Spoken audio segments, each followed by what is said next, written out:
ഈ രാത്രിയിലും കർത്താവ് നമ്മളെ ഒരുമിച്ച് അനുഗ്രഹിക്കുകയും ദൈവജനത കർത്താവ് നമ്മളെ നിറയ്ക്കുകയും ചെയ്യാൻ വിശ്വസന. ഈ ദിവസങ്ങളിൽ കർത്താവ് ആഗ്രഹിക്കുന്ന ഒറ്റ കാര്യം മാത്രമാണ്. അതിനുവേണ്ടിയുള്ള വലിയൊരു സമർപ്പണമാണ് ദിവസങ്ങളിൽ നമ്മളിൽ ആവശ്യം. കർത്താവിന്റെ രക്തത്താൽ വിലയ്ക്ക് വാങ്ങപ്പെട്ട അവന്റെ സമ്പാദ്യമായ അവന്റെ ശരീരമായ സഭയായ നാം ഓരോരുത്തരും നമുക്ക് വേണ്ടി വില നൽകിയ ആ ശിരസ്സായ ക്രിസ്തുവിന്റെ സ്വപ്നത്തിലേക്ക്, ആഗ്രഹത്തിലേക്ക്, ഇഷ്ടത്തിലേക്ക്, പദ്ധതിയിലേക്ക് നമ്മൾ എത്തിച്ചേരുക.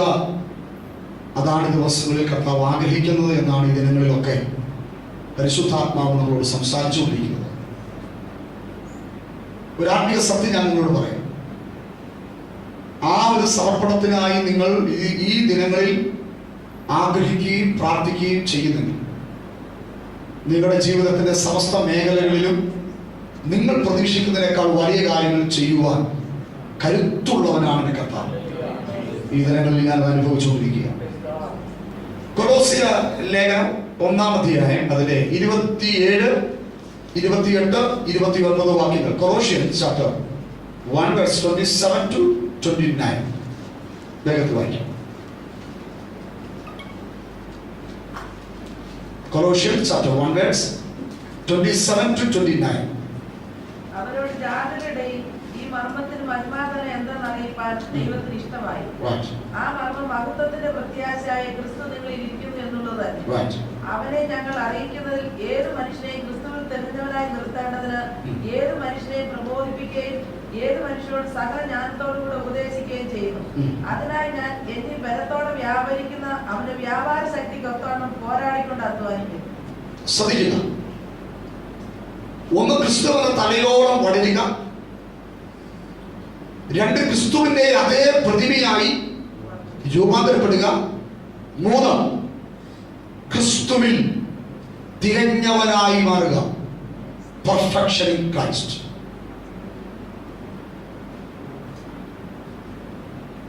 കൊലോസ്യ ലേഖനവും എഫേസ്യ ലേഖനവും തമ്മിൽ വലിയ ബന്ധമുണ്ട്. കൊലോസ്യ ലേഖനത്തിന്റെ പ്രതിപാദ വിഷയം എന്താ? ശരീരമായ സഭയുടെ ക്രിസ്തുവിന്റെ മഹത്വത്തെയാണ് കൊലോസ്യ ലേഖനം വെളിപ്പെടുത്തുന്നത്. എഫേസ്യ ലേഖനം വെളിപ്പെടുത്തുന്നത് തലയായ ക്രിസ്തുവിന്റെ ശരീരമായ സഭയുടെ മഹത്വം. കൊലോസ്യ ലേഖനത്തിൽ ക്രിസ്തു സഭയിലിരിക്കുന്നു. ക്രിസ്തു നിങ്ങളിൽ, ക്രൈസ്റ്റ് ഇൻ യു, ക്രിസ്തു നിങ്ങളിൽ. ഇതാണ് കൊലോസ്യ ലേഖനത്തിന്റെ വെളിപ്പാട്. എന്നാൽ എഫേസ്യ ലേഖനത്തിന്റെ വെളിപ്പാട് സഭ ക്രിസ്തുവിൽ. എഫേസ്യ ലേഖനത്തിൽ പറയുന്നു സഭ ക്രിസ്തുവിൽ. 1-ാം അധ്യായം മുഴുവനും വായിച്ചു വരുമ്പോൾ അങ്ങനൊരു റെവലേഷൻ നമുക്ക് കിട്ടും. സഭ ആരിലാണ്? ക്രിസ്തുവിലാണ് സഭ. ഞാൻ ക്രിസ്തുവിലാണ്. കൊലോസ്യ ലേഖനത്തിൽ എന്താ പറയുന്നേ? മഹത്വത്തിന്റെ പ്രത്യാശയായ ക്രിസ്തു നിങ്ങളിൽ. നാം അവനിലാണെങ്കിൽ അവൻ നമ്മളിലാണ്. ക്രിസ്തുവിലായവരെല്ലാം ദൈവത്തെ സ്തുതിച്ചാണ്. ഒരുവൻ ക്രിസ്തുവിലായ, ഒരുവൻ ക്രിസ്തുവിലാണെങ്കിൽ അവനിൽ ക്രിസ്തുവുണ്ട്.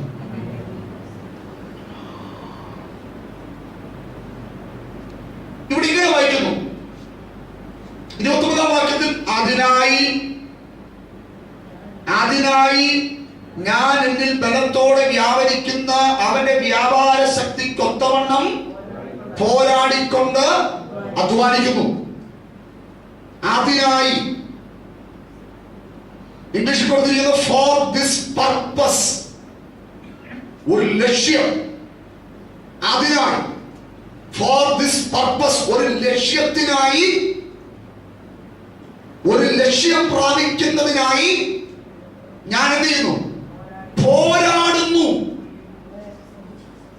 ഞാൻ പോരാടുന്നു. സ്ട്രഗിൾ ചെയ്യുന്നു, ഞാൻ പോരാടുകയാണ്. പൗലോസിന്റെ ജീവിതത്തിന്റെ പോരാട്ടത്തെ കുറിച്ച് ഞാൻ ആദ്യ സെക്ഷനിൽ ഓർമ്മിച്ചു. പൗലോസിന്റെ പോരാട്ടത്തിൽ പൗലോസ് പോരാട്ടത്തിനായി ഉപയോഗിക്കപ്പെട്ട മേഖലയാണ് തന്റെ പ്രാർത്ഥന. തന്റെ പ്രാർത്ഥനാ ജീവിതം പൗലോസിന്റെ ഒരു പോരാട്ട മേഖലയാണ്. ആ പ്രാർത്ഥനയിൽ നിങ്ങൾ പോരാടണമെന്ന് വിവിധ സഭകൾക്ക് പൗലോസ് ആലോചന കൊടുക്കുന്നു. നിങ്ങൾ പ്രാർത്ഥനയിൽ എന്നോടുകൂടെ പോരാടുക. അങ്ങനെയെങ്കിൽ പൗലോസിന്റെ പോരാട്ടം, പ്രാർത്ഥനയിലുള്ള പൗലോസിന്റെ പോരാട്ടത്തിനൊരു ലക്ഷ്യമുണ്ട്. പ്രാർത്ഥന എന്ന പോരാട്ടത്തിൽ ലക്ഷ്യമുണ്ടാകണം. പ്രാർത്ഥന ഒരു പോരാട്ടമാണ്, ഉപവാസം ഒരു പോരാട്ടമാണ്. ഈ പോരാട്ടത്തിനൊരു ലക്ഷ്യമുണ്ട്, ഒരു ലക്ഷ്യം. എന്താണ് ലക്ഷ്യം? എന്തായിരിക്കണം ലക്ഷ്യം? പക്ഷെ എന്തായിപ്പോയി ലക്ഷ്യം? വ്യത്യാസം മനസ്സിലാക്കണം. എന്തായിരിക്കണം ലക്ഷ്യം? എന്തായിപ്പോയി ലക്ഷ്യം? എന്തായിരിക്കണം ലക്ഷ്യം? ഇവിടെ വായിക്കുന്നുണ്ട് ക്രിസ്തുവിൽ, പക്ഷെ എന്തായിപ്പോയി ലക്ഷ്യം? ശ്രദ്ധിക്കുക, നമ്മുടെ പ്രശ്നം അവിടെയാണ്. നിങ്ങൾ പ്രാർത്ഥിക്കാത്തവരാണെന്നോ ആത്മീകമായി പോരാട്ടം നടത്താത്തവരാണെന്നോ അല്ല കർത്താവ് പറയുന്നത്. എന്നാൽ ഒരു കാര്യം സത്യമാണ്, പരിശുദ്ധാത്മാവ് ആഗ്രഹിക്കുന്ന ലക്ഷ്യങ്ങൾ പ്രാപിച്ചെടുക്കാൻ വേണ്ടിയുള്ള പോരാട്ടമല്ല പലപ്പോഴും നമ്മുടെ ഭാഗത്ത് നിന്ന് വരുന്നത് എന്നത് വളരെ യാഥാർത്ഥ്യമുള്ള കാര്യം. എന്തിനൊക്കെയോ വേണ്ടി നാം പോരാടുന്നു. മറ്റെന്തൊക്കെയാണ് നമ്മുടെ ലക്ഷ്യം? മറ്റെന്തൊക്കെയോ ആണ് നമ്മുടെ ലക്ഷ്യം. അതിൽ നിന്ന് ഈ ദിവസങ്ങളിൽ നമുക്കൊരു വ്യത്യാസം കർത്താവ് ആഗ്രഹിക്കുന്നു. അതിനായി ഞാൻ പോരാടുന്നു. എന്തിനുവേണ്ടിയാ പൗലോസ് പോരാടുന്നത്? അതിനായി ഞാൻ പോരാടുന്നു. തൊട്ടു മുമ്പിലുള്ള വാക്യങ്ങളിൽ നമ്മൾ ലക്ഷ്യം വെച്ചിരിക്കുന്ന എന്തെങ്കിലും അതിനകത്തുണ്ടോ? ഞാൻ പലപ്പോഴും പറയാറുണ്ട്, നമ്മൾ ലക്ഷ്യം വെച്ച് പോരാടുന്ന, നമ്മൾ പിടിച്ചു വെച്ച് പ്രാർത്ഥിക്കുന്ന പല വിഷയങ്ങളും പൗലോസിനെ പോലെ വെളിപ്പാട് പ്രാപിച്ച പലതും ചപ്പൊന്നും ചവറൊന്നും ബൈബിളിലില്ല. ഒക്കെ നമ്മൾ ഇട്ടിരിക്കുന്ന വാക്കാണ്. ഛേദവും തന്നെയെന്ന്, ഛേദവും ഛേദമെന്ന് പിതാക്കന്മാർ, വെളിപ്പാട് പ്രാപിച്ചവർ, ദൈവനിയോഗം പ്രാപിച്ചവർ ഛേദമെന്നെണ്ണിയതിനു വേണ്ടിയ നമ്മുടെ ഉപവാസം മുഴുവൻ. അവരെന്തിനു ഛേദമെന്നെണ്ണി? അവരെന്തിനു വില കൊടുത്തില്ല? അതിനുവേണ്ടിയായി പോയി ഈ തലമുറയുടെ പ്രാർത്ഥനകൾ, ഈ തലമുറയുടെ ഉപവാസ ഉത്സവങ്ങൾ അതിനുവേണ്ടിയായി പോയി. അവിടെയാണ് നാം പരാജയപ്പെടുന്നത്, അവിടെയാണ് നാം തോൽക്കുന്നത്, അവിടെയാണ് ശരിക്കും ദൈവത്തിന് നമ്മളെ ഉപയോഗിക്കുവാൻ കഴിയാത്തത്, അവിടെയാണ് കർത്താവിനെ എന്നെ പ്രയോജനപ്പെടുത്തുവാൻ കഴിയാത്തത്. ശ്രദ്ധിക്കുക, നമ്മുടെ ജീവിതത്തിൽ അനുദിനം ആവശ്യമെന്ന് കർത്താവ് അറിയുന്ന കാര്യങ്ങളൊക്കെ എന്റെ പൂർണ്ണ വിശ്വാസത്തിൽ നമ്മുടെ ഉപവാസങ്ങളോ പ്രാർത്ഥനകളോ കൂടാതെ പ്രൊവൈഡ് ചെയ്യുവാൻ ശക്തനായവനാണ് നമ്മുടെ ദൈവം. അതുകൊണ്ട് തന്നെ കർത്താവ് പറഞ്ഞത്, പരസ്യത്തിൽ യേശു കർത്താവ് പറഞ്ഞത്, നിങ്ങൾ ഒന്നിനെ കുറിച്ചും വിചാരപ്പെടരുത്. എന്ത് തിന്നും? 3 കാര്യങ്ങൾ. എന്ത് തിന്നും, എന്ത് കുടിക്കും, എന്ത് ഉടുക്കും. ഇതൊക്കെ നിങ്ങൾക്ക് ആവശ്യമെന്ന് അവൻ അറിയുന്നു. മുമ്പേ അവന്റെ രാജ്യവും നീതിയും, അടുത്ത വാക്യം, സകലവുമാണ്. അവിടെയാണ് നമ്മൾ തോറ്റത്. എന്താ അവിടെ വായിക്കുന്നത്? എങ്ങനെയാ വാക്യം? അതോടുകൂടെ. നമ്മൾ ബൈബിളില്ലാത്ത കുറെ കാര്യങ്ങൾ എവിടുന്നോ കേട്ടോ പഠിച്ചോ നമ്മൾ അകത്തിരിപ്പുണ്ട്.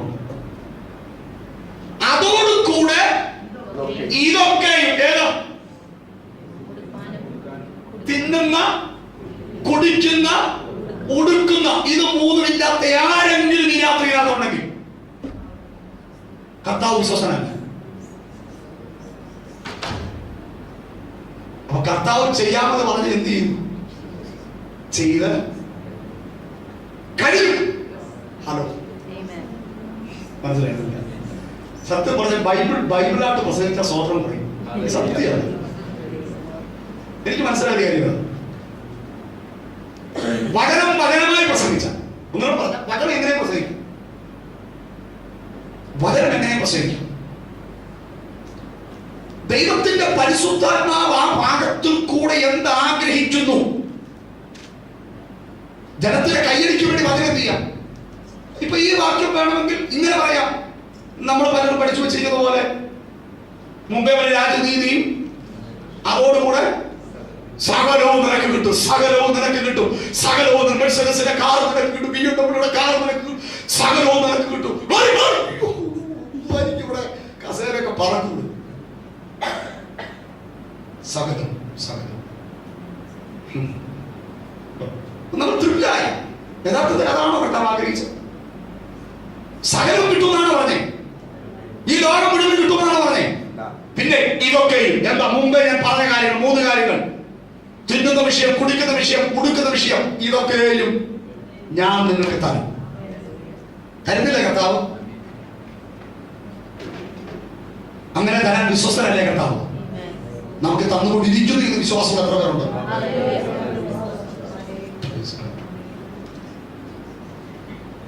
അവൻ നമ്മൾ പോരാടേണ്ടത് ഇതിനു വേണ്ടിയാണ് ദൈവമക്കളെ. തിന്നുന്ന, കുടിക്കുന്ന, ഉടുക്കുന്ന വിഷയങ്ങൾക്ക് വേണ്ടി വളരെ ആത്മാർത്ഥതയോടെ എന്റെ മുമ്പിൽ ഇരിക്കുന്ന ദൈവജനത്തോട് ഞാൻ പറയുക, ഈ ദിവസങ്ങൾ മുതൽ കാഴ്ചപ്പാട് മാറണം. തിന്നുന്ന, കുടിക്കുന്ന, ഉടുക്കുന്ന വിഷയങ്ങൾക്ക് വേണ്ടിയുള്ള നിങ്ങളുടെ ലക്ഷ്യവും നിങ്ങളുടെ പോരാട്ടവും നിങ്ങൾ അവസാനിപ്പിച്ചിട്ട്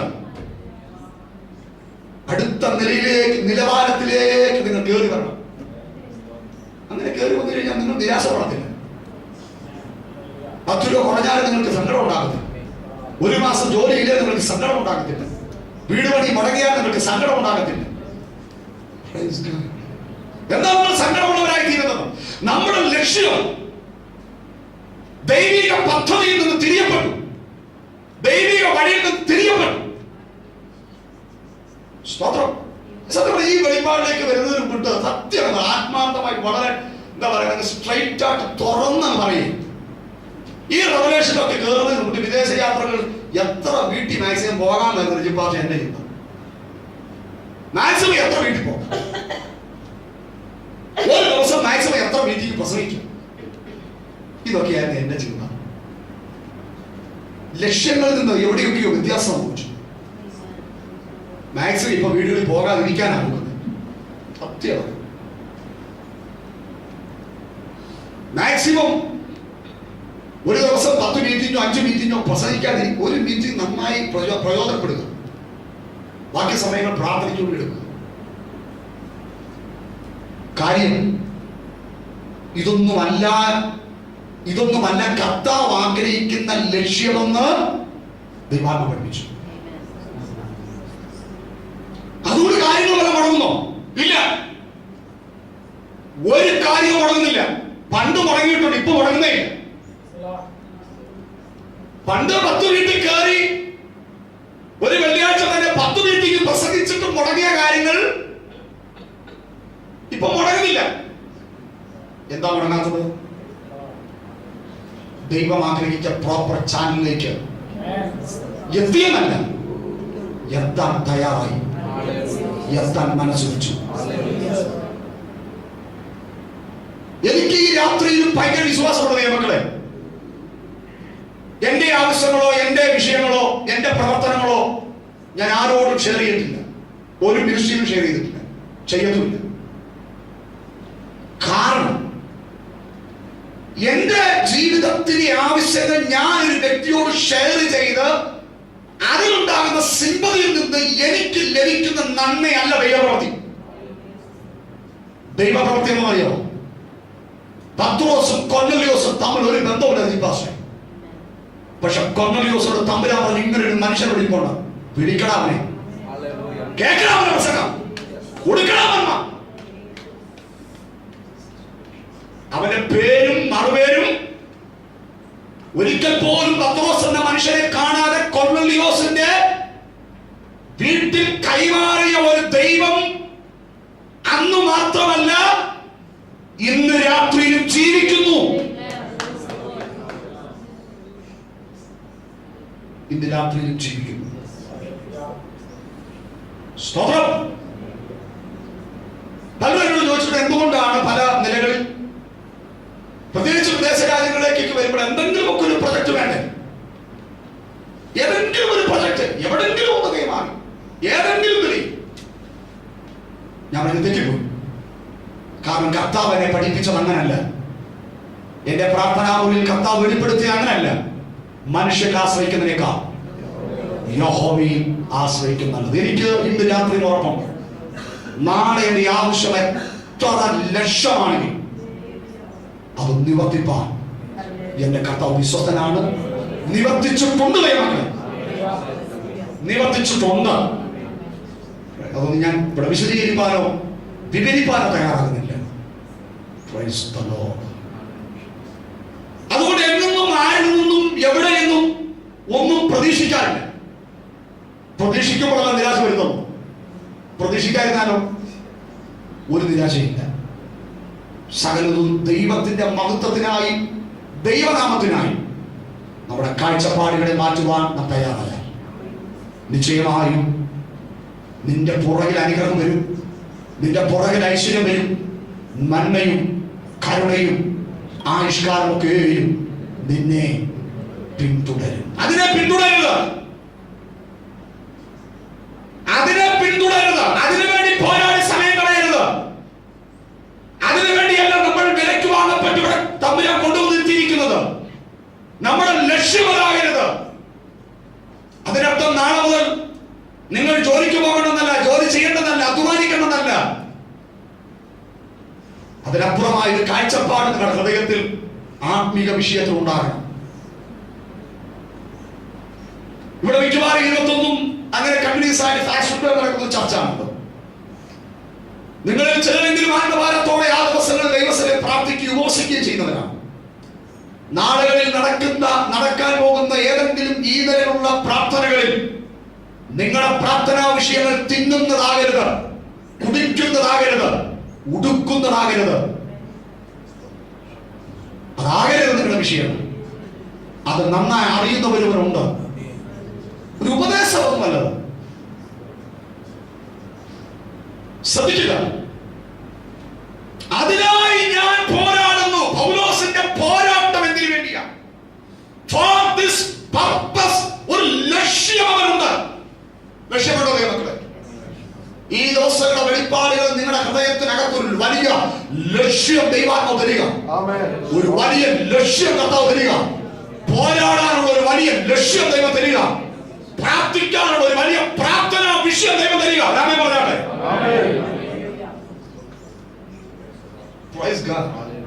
എത്ര പ്രാർത്ഥിച്ചാലും തീരാത്ത ഒരു വലിയ പ്രാർത്ഥനാ വിഷയമായ ദിവസങ്ങളിൽ കർത്താവ് നിങ്ങൾക്ക് തരുന്നത്. അതിനായി ഞാൻ എന്ത് ചെയ്യുന്നു? പോരാടുന്നു. ഏതിനായി പോരാടുന്നു? 27-ാം വാക്യത്തിൽ ഒരു വലിയ മർമ്മമാണ് പരിശുദ്ധാത്മാവ് വെളിപ്പെടുത്തുന്നത്. ഒരു വലിയ മർമ്മം. എന്താ മർമ്മം? ഞാൻ ഓർപ്പിച്ചു. മഹത്വത്തിന്റെ പ്രത്യാശയായ ക്രിസ്തു എന്നിൽ, Christ in me, Christ in you. ക്രിസ്തു നിങ്ങളിൽ ഇരിക്കുന്നു എന്നുള്ള മർമ്മം. മഹത്വത്തിന്റെ പ്രത്യാശയായ ക്രിസ്തു എന്നുള്ള ക്രിസ്തുവാ. നിരാശയുടെ ക്രിസ്തു അല്ല. നിരാശയുടെ ക്രിസ്തു അല്ല. പിന്നെ പ്രത്യാശയുടെ ക്രിസ്തു നിങ്ങളിൽ ഇരിക്കുന്നു. ദൈവജനത്തിൽ കൂടെ എനിക്ക് മനസ്സിലായ ആത്മീക സത്യമുണ്ട്. നമ്മുടെ ജീവിതത്തിൽ നമ്മൾ ഫേസ് ചെയ്യുന്ന വിഷയങ്ങൾ ഏത് നിലയിലാണ്, ആ നിലകളിൽ നമ്മൾ ഇരിക്കുന്ന ക്രിസ്തു പ്രവർത്തിക്കും.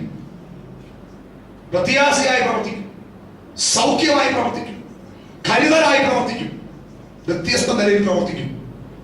ഇവിടെ പറയുന്നു മഹത്വത്തിന്റെ പ്രത്യാശയായ ക്രിസ്തു നിങ്ങളിൽ ഇരിക്കുന്നു.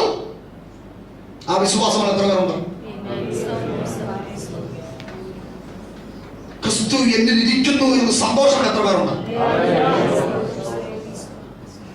ക്രിസ്തുവിനെ വഹിക്കുന്ന പാത്രങ്ങളായി മാറാൻ കൃപ ലഭിപ്പാൻ ഭാഗ്യം ലഭിച്ച എത്ര പേരുണ്ട്? മറിയെ പോലെ.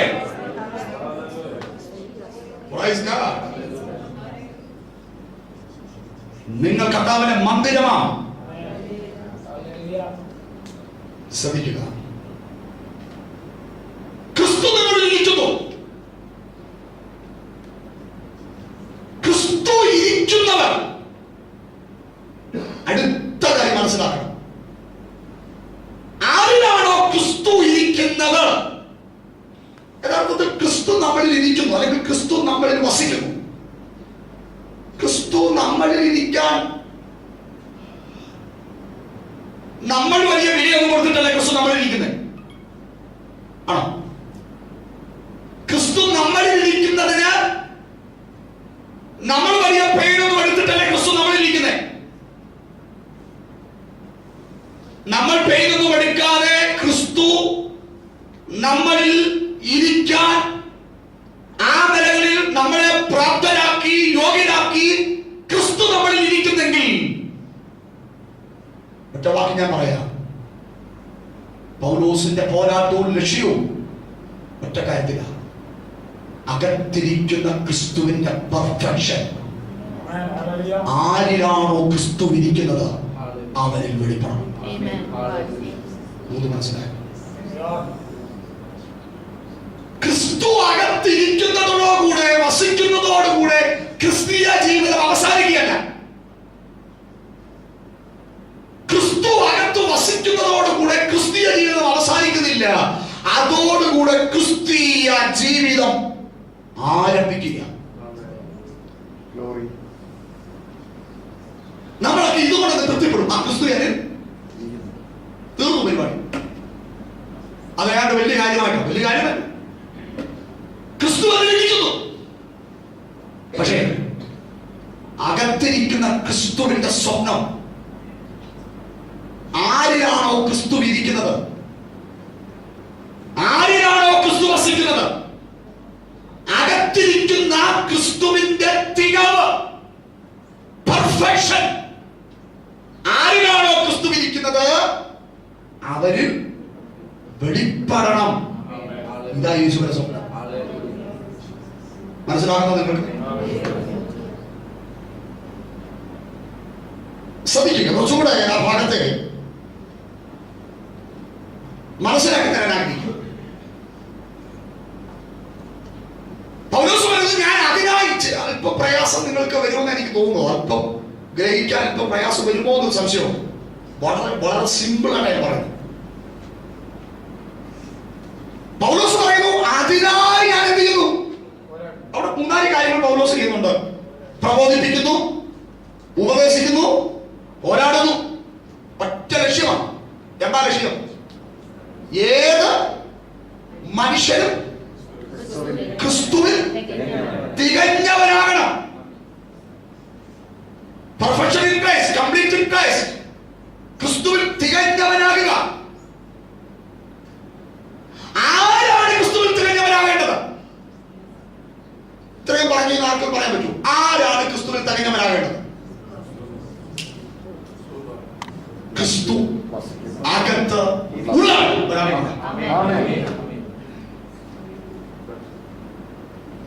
ക്രിസ്തു അകത്ത് ഉള്ളവൻ, ക്രിസ്തു അകത്ത് വസിക്കുന്നവൻ. അതിനെ തുടർന്നുള്ള അവന്റെ ലക്ഷ്യം, അവന്റെ പോരാട്ടം, അവന്റെ പ്രാർത്ഥന, അവന്റെ ആരാധന എന്തും മാത്രമായിരിക്കണം. കർത്താവേ, അകത്തിരിക്കുന്ന നിന്റെ പെർഫെക്ഷൻ ഒറ്റവാക്കി പറഞ്ഞ നിന്നെ ഒന്ന് വെളിപ്പെടുത്താം. നിന്റെ ഒരു പ്രതിമയാണ്. എന്നെ നീ സഹായിക്കും. Praise God. നമ്മുടെ പ്രവർത്തനങ്ങളും നമ്മുടെ പ്രവർത്തികളും അകത്തിരിക്കുന്ന ക്രിസ്തുവിന്റെ പെർഫെക്ഷൻ വെളിപ്പെടുത്തത്തക്ക നിലയിലാണോ മക്കളെ? ഒരു വിധത്തിൽ പറഞ്ഞാൽ അകത്തിരിക്കുന്ന ക്രിസ്തു, എന്റെ മലയാള ഭാഷയിൽ പറഞ്ഞാൽ, അങ്ങനെ പറയാൻ പാടുണ്ടോ ഈ ഭാഷ എനിക്ക് അറിയത്തില്ല, ക്ഷമിക്കണം. ഗതികേട് കൊണ്ട് അങ്ങ് ഇരിക്കുകയല്ലേ, വിഷമിച്ച് വേദനിച്ച് സഹിച്ച്. കാര്യം അകത്തിരിക്കുന്നവൻ ആഗ്രഹിക്കുന്നു, അകത്തിരിക്കുന്നവന്റെ പെർഫെക്ഷൻ എന്നിലും നിങ്ങളിലും വെളിപ്പെടണമെന്ന് അവൻ ആഗ്രഹിക്കുന്നു. പക്ഷെ അതിലേക്ക് എത്തിച്ചേരുവാൻ കഴിയാതിരിക്കുന്ന അവസ്ഥകൾ എത്രത്തോളം അകത്തിരിക്കുന്ന ക്രിസ്തുവിന് വേദനയ്ക്ക് കാരണമാകുമെന്ന് ഈ രാത്രിയിൽ തിരിച്ചറിഞ്ഞ് അതിനൊരു മാറ്റത്തിനായി നാം തയ്യാറാകുമോ? വളരെ സിമ്പിളാണ് ഞാൻ പറയാം. സക്കായി എന്ന് പറയുന്ന മനുഷ്യൻ, അവന്റെ ആഗ്രഹം ഇന്നത്തെ പല ക്രിസ്ത്യാനിയുടെ ആഗ്രഹം പോലെ. എനിക്ക് യേശുവിനെ കാണണം, എനിക്ക് ആരാധന വേണം, എനിക്ക് പ്രാർത്ഥന വേണം, എനിക്ക് പ്രവചനം വേണം. പക്ഷെ യേശു എന്നെ എന്ത് ചെയ്യരുത്? കാണരുത്. യേശു അവനെ കാണാതിരിപ്പാൻ അവനെ കാട്ടത്തിയുടെ മുകളിൽ കയറി. ആരോടും പറഞ്ഞില്ല അവിടെ ഇരിപ്പണമെന്ന്, ആരും അറിഞ്ഞതുമില്ല. പക്ഷെ യേശു കർത്താവ് അതുവഴി കടന്നു വന്നപ്പോൾ ആരോ പറഞ്ഞു കൊടുത്തതുപോലെ കർത്താവ് അവിടെ വന്നു നിന്നു, മുകളിലേക്ക് നോക്കി, സക്കായിയെ വേഗം ഇറങ്ങി വാ, ഞാൻ ഇന്ന് നിന്റെ വീട്ടിൽ നിന്നോട് കൂടെ പാർക്കേണ്ടതാകുന്നു. ശ്രദ്ധിക്കുക, ക്രിസ്തു പാർക്കുന്ന ഒരു ഭവനമായി സക്കായിയുടെ ഭവനം മാറി. അടുത്തതായി അതിനകത്ത് ചിന്തിക്കേണ്ട ഏറ്റവും പ്രധാനപ്പെട്ട ദൂതുകളുണ്ട്. ക്രിസ്തു പാർക്കുന്ന ഭവനമായി മാറിയപ്പോൾ അടുത്തതായി സക്കായി യേശുവിനോട് പറഞ്ഞ ഒന്ന് രണ്ട് പ്രസ്താവനകൾ വളരെ വിലപ്പെട്ടതാണ്. സക്കായി യേശുവിനോട് പറയുക, കർത്താവേ, ഞാൻ ചതിവായി വാങ്ങിയതിന്റെ 4 മടങ്ങും വസ്തുവിന്റെ പകുതിയും ഞാൻ മടക്കി കൊടുത്തുകൊള്ളാം. എന്താ സംഭവിച്ചത്? യഥാർത്ഥത്തിൽ യേശു ഇവനോട് ഒരു വാക്ക് പോലും പറഞ്ഞില്ല. മോനെ, നീ വാങ്ങിയത് നിന്റെ കയ്യിലും നിന്റെ പോക്കറ്റിലും നിന്റെ ഫെഡറൽ ബാങ്കിലും നിന്റെ SDTയിലും നിന്റെ ക്യാമറയിലും നിന്റെ യൂണിയനിലും പിന്നടങ്ങിയ പുതിയ ബാങ്കുകളുടെ ബ്രാഞ്ച് പറഞ്ഞേന്ന് പ്രാർത്ഥിക്കുന്നുണ്ടോ? ഇതിനകത്ത് അവിടൊക്കെ കിടക്കുന്നതുണ്ടല്ലോ, അതിനകത്തൊക്കെ ഒരു ചതിയുണ്ട്. അതെങ്ങനെ വാങ്ങിയതാ? നിങ്ങളുടെ കാര്യം പറയുന്നു നിങ്ങൾ ഇരിക്കുന്ന എന്തുകൊണ്ട്?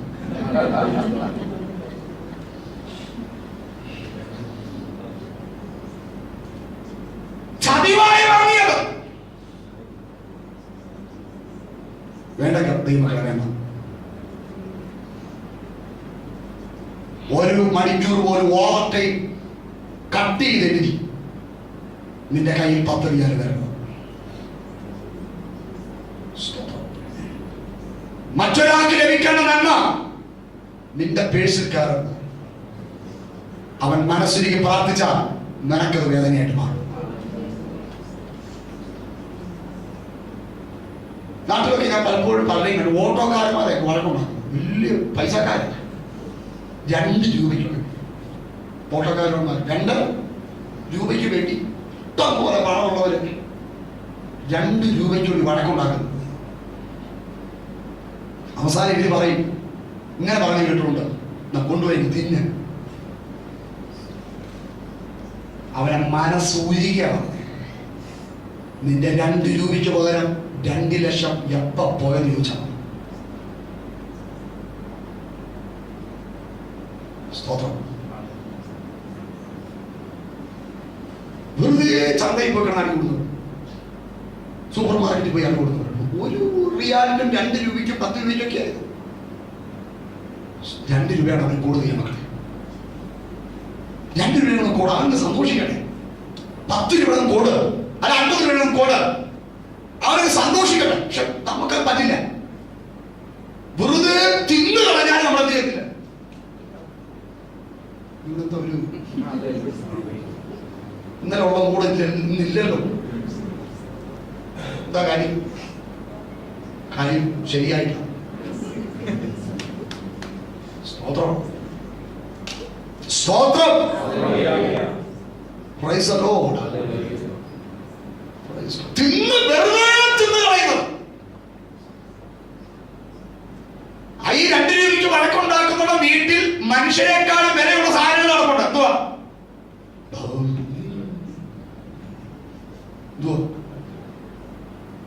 അതിന് ഒരു ദിവസം വേണം 500 രൂപയുടെ സാപ്പാട്. എന്നിട്ട് പാവം പിടിച്ച രാവിലെ മുതൽ രാത്രി വരെ തെക്ക് വടക്കിടക്കുന്ന ഓട്ടോക്കാരനോട് 2 രൂപ കണക്ക് പറയുന്നു. പിന്നെ അവരോട് സുവിശേഷം പറയാൻ പറ്റുന്നു. പിന്നെ അവരോട് സുവിശേഷം പറഞ്ഞ ഏതെങ്കിലും ഭാഷ പറയാൻ നിന്ന് കേൾക്കൂ.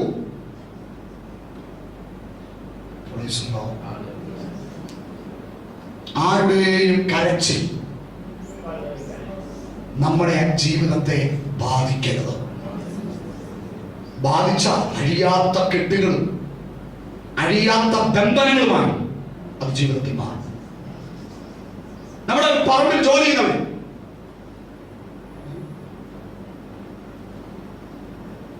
അവർക്കൊരു 25 രൂപയുടെ കൂടുതൽ നീ കൊടുക്കണം.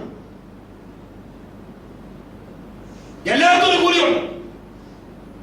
പക്ഷെ കൊടുത്താൽ നിന്നെ അവൻ ബഹുമാനിക്കും, നിന്നെ അവൻ സ്നേഹിക്കും. നാളെ ജോലിക്ക് വിളിച്ചാൽ തരും. ഇത് ഒരുത്തൻ നമ്മുടെ വീട്ടിൽ ജോലിക്ക് വന്ന പിന്നെ അവനെ ജീവിതത്തിൽ പ്രതീക്ഷിക്കണം. അവരെ അറുത്തായിട്ട് ഉപ്പ് കേൾക്കാത്ത ബാക്കി ഞാൻ പറയുന്നില്ല.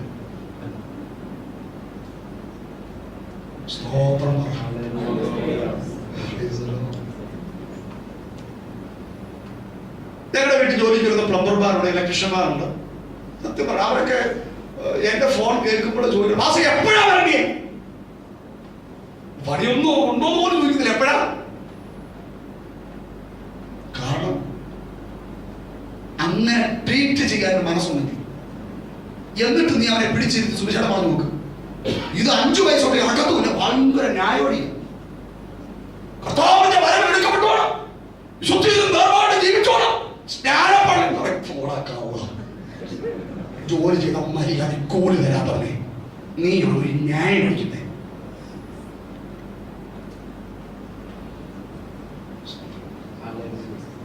കഴിഞ്ഞ ദിവസം ഞങ്ങൾ ഒരു ഗ്യാസ് സ്റ്റവ് മേടിച്ചു. അപ്പൊ അത് അതിന്റെ ബർണറിൽ തീ വരുന്നില്ല. കമ്പനിക്കാരെ വിളിച്ചു. കമ്പനിക്കാര് ഒരാളിനെ വിട്ടു. അവനോട് പറഞ്ഞു, അവനതൊക്കെ ചെയ്ത് ക്ലീൻ ചെയ്തു. ശരിയായിട്ട് ഏതോ സാധനം വേണം പറഞ്ഞില്ല എന്ന് പറഞ്ഞ ഞങ്ങൾ എവിടെ അതിനോട് പറഞ്ഞ് ചായ കൊടുക്കും. ആ ബേക്കറി കൊടുക്കും. പുള്ളിയൊന്ന് അന്തപ്പെട്ടു. കാര്യം സാധാരണ പോയിട്ട് ആരും വരികയാണ്. അരി വിശത്ത് കുടിച്ചു ബൈക്കിനകത്ത് ഓടി പൊടിയെല്ലാം അടിച്ച് കരിമ്പൂതം പോലെ വന്നിരിക്കുന്നു. ഇരുത്തി അവനെ ചായയൊക്കെ കൊടുത്ത് അവന് അവിടെ ബേക്കറി കൊടുത്ത് അവനെ പിടിച്ചിരുത്തി. അവന് ഹിന്ദു ആണോ പിടിച്ചിരുത്തിയപ്പോൾ അവനെ കുറിച്ച് രണ്ട് വെളിപ്പാട് അറിയുക. അവിടെ നിന്ന് പറഞ്ഞു അവർക്ക് കരയാൻ തുടങ്ങി. ഏകദേശം അവനടുത്ത് കൊല്ലത്തടുത്ത വീട്ടിൽ ചേർക്കണം. അവിടെ നിന്ന് ഫോൺ വിളിയോട് വിളി. പുള്ളിയുടെ സൈഡ് സ്വിച്ച് ഓഫ് ആയി. അവസാനം എന്റെ വീട്ടിൽ നിന്ന് പോകാനൊന്നും താല്പര്യമില്ല. ഒരു 1.25 മണിക്കൂർ ഞാൻ അവനോട് യേശുവിനെ കുറിച്ച് പറഞ്ഞു. അന്ന് അവൻ യേശുവിനെ സ്വന്തം രക്ഷിതാവായി സ്വീകരിച്ചിട്ടാണ് എന്റെ വീട് വിട്ടു പോയത്.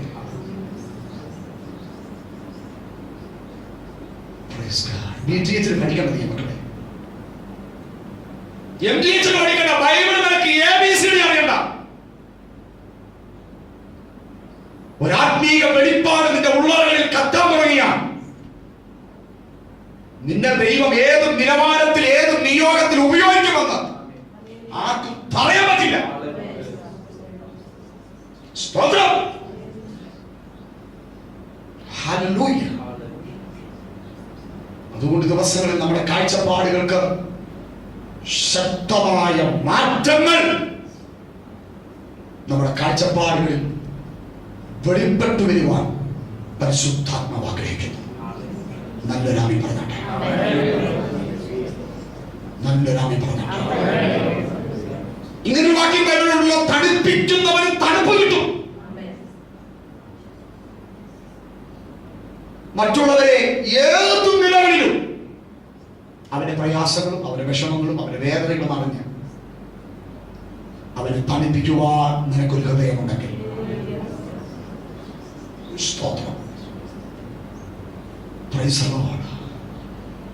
ദൈവത്തിന്റെ കണ്ണിൽ എല്ലാവരും വരുമ്പോൾ എനിക്ക് ഭയങ്കര പ്രയാസമുള്ള ഒറ്റ കാര്യമുള്ള ദൈവമക്കളെ, 4 പേരെ അറിയാൻ 10 പേരെ കാണിക്കാൻ ചില ചെയ്യുന്നത്.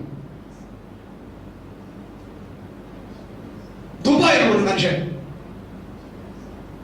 ഇഷ്ടമാണോ ഒരു സാധുവായ ദേവദാസൻ, പേരും പ്രശസ്തി ഒന്നുമില്ലാത്തവൻ, ഇതേ അവിടെ ചെന്ന് ആരും ചേർത്ത് പിടിക്കും, ഭയങ്കര പേരാണ്. ചെന്നാ ഞാൻ ഇത് പറയുന്നത് നിങ്ങൾക്ക് വിഷമോ വേദനയോ തോന്നരുത്. ചില വാസ്തവമായിട്ട് പറയും. പ്രത്യേകിച്ച് ഈ പൈസ കാര്യവും സാമ്പത്തിക കാര്യവും ഒന്നും പ്രസംഗിക്കാൻ ആഗ്രഹിക്കുന്ന ആളാണ് ഞാൻ, പ്രത്യേകിച്ച് കേരളത്തിലും. പക്ഷെ ചില കാര്യങ്ങൾ മനസ്സിലാക്കാൻ വേണ്ടി പറയാതിരിക്കാൻ പറ്റില്ല. ഒരു സാധുവായ ദേവദാസൻ അദ്ദേഹത്തിന് ഇടയ്ക്ക് ചെന്ന ഒരു സാധുവായ ദേവദാസനായിരിക്കും. എന്തായാലും ഗതികേട് കൊണ്ടായിരിക്കുമല്ലോ 2-3 മാസമായിട്ട് നാട്ടിൽ വിസ എടുത്താണെങ്കിലും വന്നിട്ട് കാണുന്നേ. 50 ദിർഹംസ്, 100 ദിർഹംസ്, 150. ഞാനൊരു ദിവസം കുമ്പനാട് കൺവെൻഷൻ കാണാൻ പോയി. ഞങ്ങളുടെ കൺവെൻഷൻ, ഇത് ഞങ്ങളുടെ കൺവെൻഷൻ നിങ്ങൾക്ക് വിഷമം. ഞങ്ങളുടെ IPCയുടെ കുമ്പനാട് കൺവെൻഷൻ കാണാൻ പോയതല്ല, പ്രാപിക്കാനൊന്നും പോയതാണ്. പുസ്തകം മേടിക്കാനും പുസ്തകം കാണാനൊക്കെ. പിന്നെ അവിടെ ആരാ പ്രാപിക്കാൻ പറ്റുന്നത്? പിന്നെ ജനറൽ കൺവെൻഷൻ എല്ലാവരും പോയി പ്രാപിക്കൂല. പ്രത്യേകിച്ച് അവിടെ ഒരു മാവുണ്ട്, അവിടാണ് പ്രൊപ്പോസൽ നടക്കുന്നത്. കല്യാണം കഴിക്കാത്ത പേരൻസ് ഉണ്ടെങ്കിൽ അവിടെ പോയി നിന്നാൽ മതി, അടിച്ചോണ്ട് വരും. ഒത്തിരി സത്യപ്പെടും. ഞാൻ ആ ഫുഡ് കഴിക്കുന്ന ഭാഗത്തേക്ക് ചെന്നപ്പോ വലിയ ഭാഗത്തിനകത്ത് ലവണൻ കണ്ണുനീരൊഴുക്കുന്ന, വാടക വീട്ടിൽ താമസിക്കുന്ന, നിത്യവൃത്തിയില്ലാത്ത സാധുവായ ദേവദാസൻ 50 ദിർഹംസ് കൊടുത്തയക്കുന്നവൻ അവന്റെ പേരിങ്ങനെ എഴുതി വെച്ചിരിക്കുക, റവ. പിന്നെ ബാക്കി 5 ലക്ഷം ഫുഡ് സ്പോൺസർ. നാണമില്ലേ? 5 ലക്ഷം ഫുഡ് സ്പോൺസർ എന്ന് 2-3 പേരെങ്കിലും എന്റെ കൂടെ ഞാൻ ബാധ ഞാൻ വലിച്ചു കയറി. എനിക്ക് അത്രയ്ക്കവിടെ നോക്കുന്ന വിഷമോ ദേഷ്യം അരിശമൊക്കെ ഉണ്ടായി.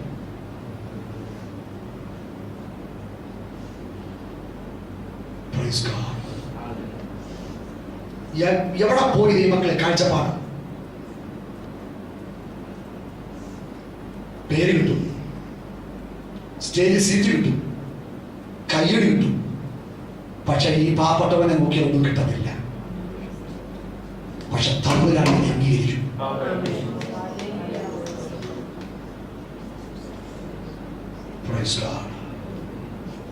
കർത്താവ് നിനക്ക് മാർക്കിടും. നല്ലവനും വിശ്വസ്തനുമായ ദാസനെ എന്ന് ഞാൻ വിളിക്കും. ഉണ്ടോ കാഴ്ചപ്പാട്? നമുക്ക് അങ്ങനെ ഒരു കാഴ്ചപ്പാടിലേക്ക് വരാൻ നമുക്ക് കഴിയുന്നുണ്ടോ മക്കളെ? സ്തോത്രം.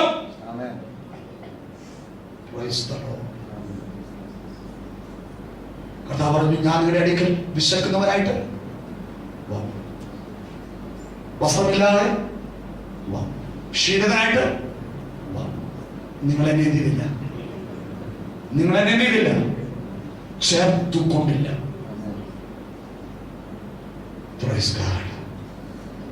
കർത്താവിന് വലിയ ദൈവദാസനെന്നോ ചെറിയ ദൈവദാസനെന്നോ വ്യത്യാസമുണ്ടോ? പേരിനറ്റത്ത് REV ഇല്ലേ, EVG ഉള്ളെങ്കിലും അകത്ത് വ്യാപരിക്കുന്ന അഭിഷേകത്തിന് ഒരേ വിലയാണ്. സ്തോത്രം. വ്യത്യാസമില്ല. വലിയവനെന്നോ ചെറിയവനെന്നോ കർത്താവിന് വ്യത്യാസമില്ല. കർത്താവിന്റെ ദൃഷ്ടിയിൽ വലിയവനേക്കാളും വില ചെറിയവനാണ്. ആണോ? അതെ. ഈ കാഴ്ചപ്പാടുകൾ നമ്മുടെ ഉള്ളറകളിൽ കാരണം ഇവിടെ ഏതോ സെക്ഷനിൽ ഞാൻ വെള്ളിയാഴ്ച ഞാൻ ഓർപ്പിച്ചൊരു കാര്യമുണ്ടല്ലോ, വലിയ പെർഫോമൻസ് കാണിക്കുന്നവരെ ഒന്നും നിങ്ങൾക്ക് മാനിക്കാൻ കഴിയില്ലല്ലോ. നാട്ടിലൊക്കെ ചിലപ്പോൾ പരസ്യയോഗം പ്രസംഗിക്കുന്ന സാധുക്കളായ ജുബയും മുണ്ടു ഉടുത്ത സാധുക്കളായ പാവപ്പെട്ട അഭിഷക്തന്മാരുണ്ടല്ലോ, കേട്ടതിന്റെ കാരണത്ത് വിളിച്ചോണ്ട് പോകുന്നൊരു വീട്ടിൽ പ്രാപ്തിയാണ് ഭയങ്കര പ്രസംഗം. കഴിഞ്ഞ ദിവസം എന്റെ വീട്ടിലൊരു സുവിശേഷകൻ അതിലെ പാസ്റ്റർ പേര് കണ്ടോട് കയറി, ഒരു ഉള്ളു സഞ്ചിക്കാൻ മൊത്തം ട്രാക്ടർ ബസ് കൂടിച്ച് ഒരു ആവശ്യം കയറി പാസ്റ്റർ കയറി കയറി ഫാനിട്ട് കൊടുത്തു, സംസാരിച്ചു. അദ്ദേഹത്തിന്റെ ആത്മഭാവത്തെ കുറിച്ച് അദ്ദേഹം ഷെയർ ചെയ്തു. ഞാൻ അദ്ദേഹത്തിന് ചെറിയ നന്മ കൊടുത്തു. അദ്ദേഹം നന്മ എടുത്ത് കൈവച്ചോട്ട് കരയുക. കാര്യം പോകുന്നിടത്തെല്ലാം കിട്ടുന്ന 10 രൂപയാണ്. അദ്ദേഹത്തോട് പറഞ്ഞു, പ്രത്യേകിച്ച് ഈ ദൈവദാസനെ മാനിക്കാതെ പോകുന്ന വീടുകൾ പെന്തക്കോസ് വീടുകളാണ്. ഹിന്ദുക്കളെ വീണ്ടും കയറിയിരിക്കും വെള്ളം കുടിക്കാൻ പറയും, മുസ്ലിങ്ങൾ കയറിയിരിക്കും വെള്ളം കുടിക്കാൻ പറയും. നമ്മുടെ അച്ഛാമാര്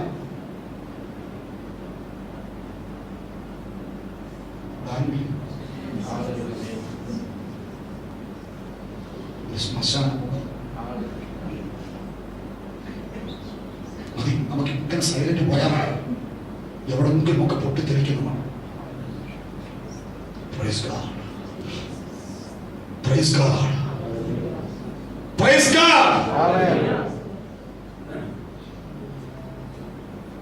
ഞങ്ങൾ 21 ദിവസം 40 ദിവസവും ഫാസ്റ്റിംഗ്. ഇപ്പൊ കുറച്ച് ദിവസം 1-2 വർഷങ്ങൾ കർത്താവ് പറഞ്ഞു, വലിയ പെർഫോമൻസ് വലിയ പരിപാടി കാണിക്കുന്ന ആരും വിളിക്കണം. 4 പേര് അറിയാം അനുഗ്രഹിക്കപ്പെട്ട മിനിസ്റ്ററുമായിട്ട് പുറത്തു വരാൻ കഴിയാത്ത ചിലവുണ്ട്. തെരഞ്ഞു പിടിച്ചു നോട്ടീസ് പേരിടുമ്പോൾ അതിൽ അറിയപ്പെടുന്നവരാരും കാണത്തില്ല. പക്ഷെ 2 വർഷം ഞങ്ങളുടെ ഫാസ്റ്റിംഗ് പ്രയർ അസാധാരണ മീറ്റിംഗ് ആണ്.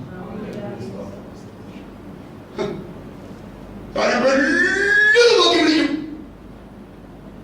ഇവര് 12 മണിക്കായിരിക്കും മെസ്സേജ്, ഒരു 11:45 ആകുമ്പോഴത്തേന്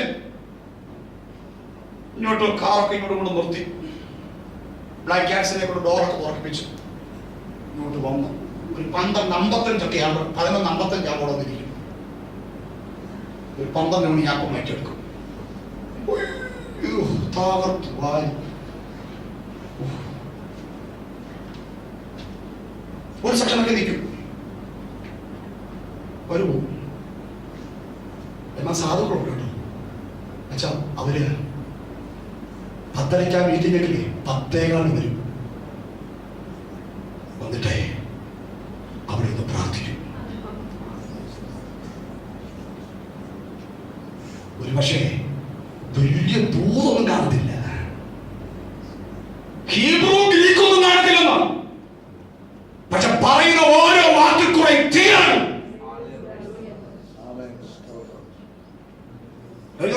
ഇപ്രാവശ്യം ഇരുന്നപ്പോ 36 വയസ്സുള്ള സാജൻ എന്ന് പറയുന്ന ദേവദാസൻ ബീഹാറിൽ ഭയങ്കര ദർശനത്തോടെ, ബാംഗ്ലൂരിൽ 1.5 ലക്ഷം സാലറി വാങ്ങിച്ചുകൊണ്ടിരുന്ന ഒരു മനുഷ്യൻ ഭയങ്കര ദർശനത്തോടെ പോയി ബീഹാർ, ചെറുപ്പക്കാരൻ. ഇന്ന് അദ്ദേഹം പ്രവർത്തിക്കുന്നത് ടോയ്ലറ്റ് സൗകര്യവും കറണ്ടും ഇല്ലാത്ത ഉറുമ്പുകളുടെ മുട്ട തോരൻ വെച്ചു കൊടുക്കുന്ന ജനത്തിന്റെ നടുവിൽ പ്രവർത്തിക്കുന്ന ഒരു മനുഷ്യനാണ്. ഞാൻ അറിഞ്ഞ അദ്ദേഹത്തെ നാട്ടിലുള്ളത് ഞാൻ അറിഞ്ഞു. ഞാനത് വിളിച്ചു വരാൻ ഒത്തിരി അദ്ദേഹം വിസമ്മതിച്ചു. ഞാൻ പറഞ്ഞു വന്നേ പറ്റൂ. ഒരു 10 രാത്രി ആ മനുഷ്യൻ വന്നു. ശ്രദ്ധിച്ചു കേട്ടോ, കേരളത്തിലൊന്നും പറഞ്ഞ ആരെ വിളിക്കാൻ അറിയത്തില്ല, ആർക്ക് തന്നെ അറിയത്തില്ല. സ്റ്റേജിലോട്ട് കയറി എന്ന് അറിയാം ഈ പാസ്റ്ററെ. അസാധാരണ ദൈവസാന്നിധ്യമാണ് ചലിച്ചത്. അദ്ദേഹം പ്രസംഗിച്ചില്ല, ജനം കൂട്ടക്കരച്ച് ഒന്നും പറഞ്ഞില്ല. അദ്ദേഹം എഴുന്നേറ്റ് നിന്നതോടെ അദ്ദേഹത്തിന്റെ അകത്തുള്ള ആത്മഭാരം ജനത്തിലേക്ക് വ്യാപരിക്കാൻ തുടങ്ങി.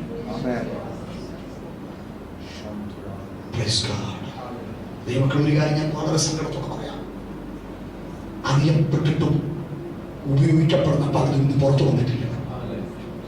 നിനക്ക് പറ്റുമോ അവനെ കൈതാങ്ങാൻ?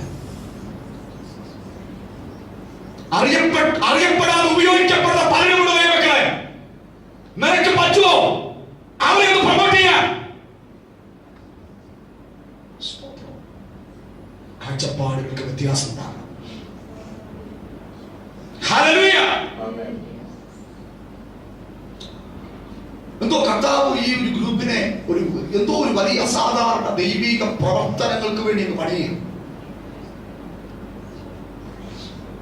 കുറെ കാര്യസാധ്യതകൾക്ക് വേണ്ടി കൊണ്ടുവന്നിരിക്കുന്നവരതിനകത്തിരിക്കുന്നത്. ഈ ദിവസങ്ങളുടെ ദൈവജന ശുശ്രൂഷയിൽ പങ്കെടുക്കുന്നവർ പ്രത്യേകം ശ്രദ്ധിച്ചോണം. ദൈവത്തിന് എന്തോ നിങ്ങൾ കൂടെ ചിലത് ചെയ്തെടുക്കാനുള്ളവരായി ഇതിനകത്ത് വന്നിരിക്കുന്നത്. അങ്ങനെയുള്ളവർ മാത്രമേ തമ്പുരാൻ കൊണ്ടുവന്ന് ഇരുത്തിയിട്ടുള്ളൂ. എനിക്ക് ഈ ദിവസമെല്ലാം പ്രാർത്ഥിക്കുമ്പോൾ കർത്താവിനോട് പറഞ്ഞൊരു വെളിപ്പാടാണ്. Praise God. വ്യത്യസ്തമായ നിലയിൽ ദൈവത്തിന് വേണ്ടി ഉപയോഗിക്കപ്പെടാൻ, പ്രയോജനപ്പെടാൻ ഉള്ള ചിലതിനെ മാത്രമേ തമ്പുരാൻ കൊണ്ടുവന്ന് ഇരുത്തിയിട്ടുള്ളൂ. ആ മേഖല നിന്നിൽ ദിവസങ്ങളിൽ വെളിപ്പെടും. Praise God. ഹല്ലേലൂയ. ഒത്തിരി ജീവിതത്തിന്റെ ശുശ്രൂഷ അനുഭവങ്ങളിൽ കർത്താവ് ഇതെല്ലാം മനസ്സിലാക്കി. ഒത്തിരി പേരുടെ സഹകരണത്തിന് മനസ്സിലാക്കി. അപ്പൊ എനിക്ക് മനസ്സിലായി, കർത്താവേ, ഇതുപോലല്ലേ ഞാൻ ഒരാളോട് സഹകരിച്ചാലും അദ്ദേഹത്തിനുണ്ടാകുന്ന ഫീലിംഗ് ഒരിക്കലും അങ്ങനെ ചെയ്യാൻ പാടില്ല.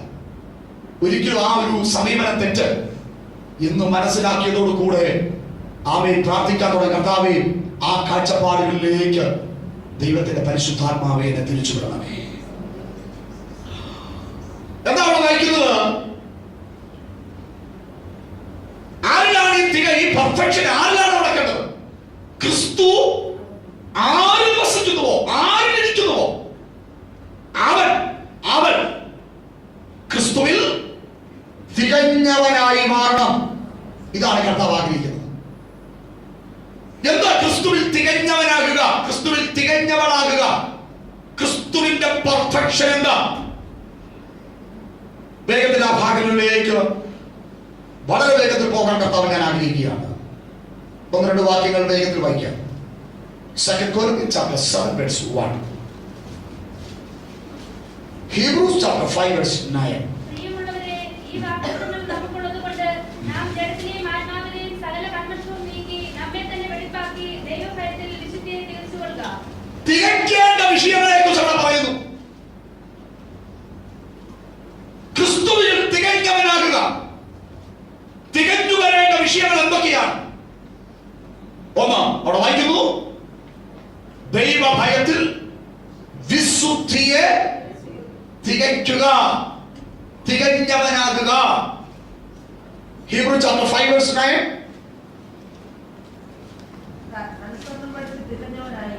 എന്തിൽ തികഞ്ഞവനാകുക? ഒരുപാട് വേർഡ്സ് ഒന്നും കടന്നു കൊടുക്കുന്നില്ലത്. അനുസരണത്തിൽ തികഞ്ഞവനാകുക. ഒറ്റ വാക്കിൽ നമ്മൾ ചിന്തിക്കുന്ന വിഷയങ്ങളുമായി ബന്ധപ്പെട്ടതാണ് വേഗത്തിൽ മനസ്സിലാക്കാൻ പറ്റും. തികഞ്ഞവനാകുക, ക്രിസ്തുവിൽ തികഞ്ഞവനാകുക എന്ന് വെച്ചാൽ ആത്മീയ അർത്ഥം, അകത്തൊരു ക്രിസ്തു ഉണ്ടല്ലോ, ആ ക്രിസ്തുവിനൊരു രൂപമുണ്ടല്ലോ. എന്താണ് രൂപം? അവന്റെ സ്വഭാവം. എന്താണ് അവന്റെ സ്വഭാവം? അവന്റെ വിശുദ്ധി, അവന്റെ സ്നേഹം. ആ ക്രിസ്തുവിന്റെ സ്വഭാവത്തിൽ ക്രിസ്തുവിനെ ചുമക്കുന്ന അവന്റെ ശരീരമായ സഭ തികഞ്ഞു വരണം. വിശുദ്ധിയെ തികയ്ക്കുക, അനുസരണത്തിൽ തികഞ്ഞവനാകുക. ആഗ്രഹിക്കുന്നുണ്ടോ? ഈ 2-3 സെക്ഷൻ, ഈ 2-3 വേദഭാഗങ്ങളിൽ എഫേസ്യലേഖനത്തിൽ നിന്നും കൊരിന്ത്യർ ലേഖനത്തിൽ നിന്നും കൊലോസ്യ ലേഖനത്തിൽ നിന്നും ഒക്കെ കർത്താവ് സംസാരിക്കുന്ന വെളിപ്പാടിനകത്ത് ഒറ്റ സത്തയേ ഉള്ളൂ. കേട്ടില്ല?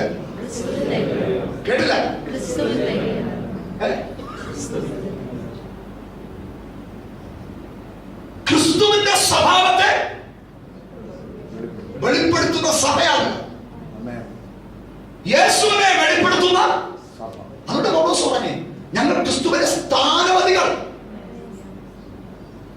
ഞങ്ങൾ ക്രിസ്തുവിന്റെ സൗരഭ്യ വാസന, ഞങ്ങൾ ക്രിസ്തുവിന്റെ പത്രങ്ങൾ പകരക്കാരായിട്ട് നിർത്തിയിരിക്കുക. സ്തോത്രം. ശ്രദ്ധിക്കുക, അകത്തിരിക്കുന്ന ക്രിസ്തുവിന്റെ സ്വപ്നം, അകത്തിരിക്കുന്ന അകത്തിരിക്കുന്ന ക്രിസ്തുവിന്റെ സ്വപ്നം കയ്യടിയല്ല, അന്യഭാഷയല്ല, ആരാധനയുടെ പ്രകടനങ്ങൾ മാത്രമല്ല. ക്രിസ്തുവിന്റെ സ്വപ്നം അകത്തിരിക്കുന്ന എന്റെ പെർഫെക്ഷനിലേക്ക് നമ്മൾ എത്തുക. അകത്തിരിക്കുന്ന യേശുവിന്റെ സ്വഭാവത്തിലേക്ക് നമ്മുടെ സ്വഭാവം അനുരൂപമായി തീരുക. അങ്ങനെ എത്തുന്നവന്റെ ആരാധന ചലനമുണ്ടാക്കും. അങ്ങനെ എത്തുന്നവന്റെ അന്യഭാഷ ചലനമുണ്ടാക്കും. അങ്ങനെ എത്തുന്നവന്റെ ആത്മീക അനുഭവങ്ങൾ ചലനമുണ്ടാക്കും. Praise the Lord. ക്രിസ്തുവിൽ തികഞ്ഞു വരണം. ആര്?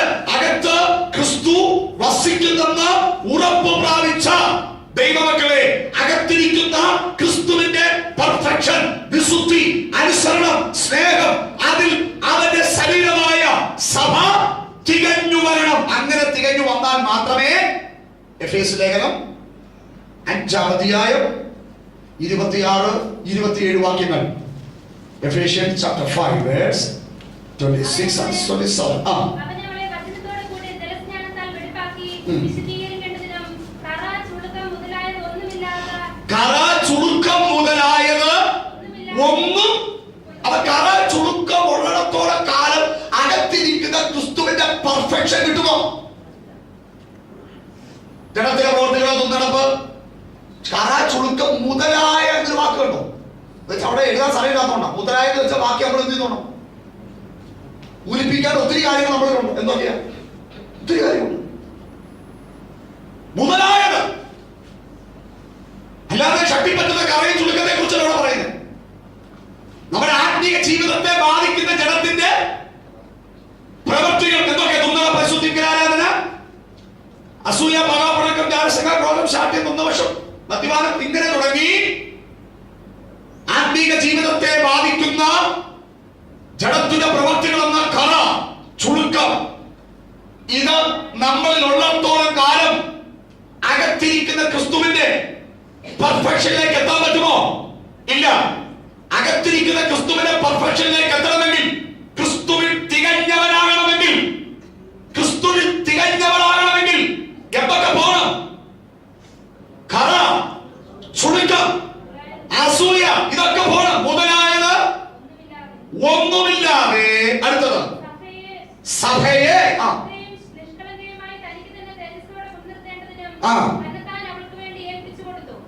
എങ്ങനെ നിർത്തേണ്ടതിന് ഒറ്റ വാക്കി പറയാം. വാക്ക് നിങ്ങൾ ശ്രദ്ധിച്ചോ? തേജസ്സോടെ. തേജസ്സോടെ. തേജസ്. ഒറ്റ വാക്കിൽ സഭ തേജസ് വെളിപ്പെടുത്തുന്നതിനായി തീരണമെങ്കിൽ, സഭയിൽ നിന്ന് തേജസ് വെളിപ്പെടണമെങ്കിൽ, ഏതൊരു അനുസരണക്കേട് പാപനിമിത്തം നഷ്ടപ്പെട്ടത് എന്താ? തേജസ്. നഷ്ടപ്പെട്ടുപോയ തേജസ്സിനെ തിരികെ പ്രാപിക്കാൻ ഈ ദിവസങ്ങളിൽ കർത്താവ് ആഗ്രഹിക്കുന്നു. അവന്റെ തേജസ്സിനെ വെളിപ്പെടുത്താൻ, നമ്മളിൽ നിന്ന് ആ തേജസ് വെളിപ്പെട്ടു വരുവാൻ, ആ മഹത്വം, അല്ലെങ്കിൽ മറ്റൊരു വാക്ക മഹത്വം, ഗ്ലോറി, പ്രൈസ് ഗോഡ്, സഭയിൽ നിന്ന് വെളിപ്പെട്ടു വരണം. സഭയിൽ നിന്ന് വെളിപ്പെട്ടു വരണം. അങ്ങനെ സഭയിൽ നിന്ന് മഹത്വം, യേശുവിന്റെ മഹത്വം ഗലീലയിൽ വെളിപ്പെട്ടപ്പോഴേ, ഗലീലയിലെ കാനാവെന്ന കല്യാണ ഭവനത്തിന്റെ ശൂന്യതയും വേദനയും ദുഃഖവും ഒക്കെ പരിഹരിക്കപ്പെട്ടില്ലേ? യേശുവിന്റെ മഹത്വം ഗലീലയിൽ വെളിപ്പെട്ടപ്പോൾ ഗലീലയുടെ കാനാവിലെ കല്യാണ ഭവനത്തിന്റെ ഉള്ളറയിൽ ഉരുത്തിരിഞ്ഞ ശൂന്യതകളും തകർച്ചകളും നിരാശകളും വേദനകളും ഒക്കെ ആ മഹത്വത്തിന്റെ വെളിപ്പെടിനാൽ മാറിപ്പോയില്ലേ? സഭയിൽ കൂടി തേജസ് വെളിപ്പെട്ടാൽ ഇതുപോലെ ചില ദൈവപ്രവർത്തികൾ സംഭവിക്കും.